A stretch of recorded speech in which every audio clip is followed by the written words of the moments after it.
Fidèles abonnés, bonsoir et bienvenue dans l'actualité du jour. Après le second putsch au Mali, la CEMA décide de ne pas accompagner la transition actuelle sans un compromis garanti sur ses priorités.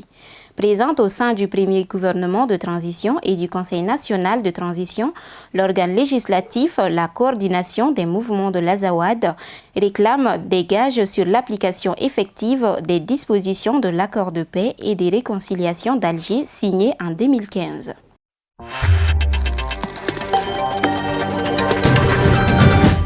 Le processus d'équipement de l'armée malienne se poursuit à travers l'essai d'un certain nombre d'armes nouvellement acquises par les autorités de la transition. En effet, le chef d'état-major général des armées, général Oumar Diarra, a supervisé hier lundi à Khalifa Bougou une séance de tir d'essai de nouvelles armes collectives et individuelles. Cette séance a eu lieu au champ de tir du village. Il s'agissait d'expérimenter la capacité de tir des pistolets mitrailleurs et de certaines armes collectives.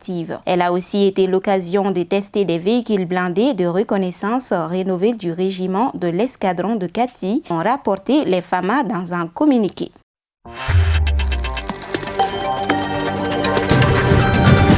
Faisons un tour en Côte d'Ivoire. Cela fait des mois que ses partisans attendent son retour au pays. Définitivement acquitté mars dernier par la Cour pénale internationale, l'ancien président Laurent Gbagbo rentre à Abidjan le 17 juin, a annoncé hier lundi le secrétaire général du Front populaire ivoirien.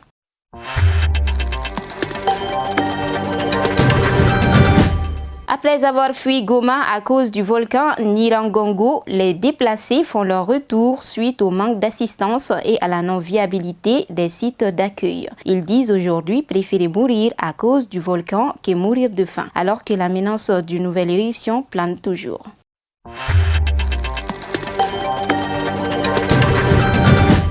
Clôturons cette édition au Maroc. Alors que la crise diplomatique se poursuit entre le Maroc et l'Espagne, les leaders du Front Polisario, l'indépendantiste sahraoui Brahim Ghali, malade du Covid-19 et d'un cancer, est auditionné ce mardi 1er juin par le juge de l'audience nationale, Santiago Pedraz, dans le cadre de 2 plaintes déposées contre lui en Espagne. Le personnage est au cœur du litige entre Rabat et Madrid. C'est tout pour cette édition. Merci de l'avoir suivi. Nous vous donnons rendez-vous demain pour un autre numéro.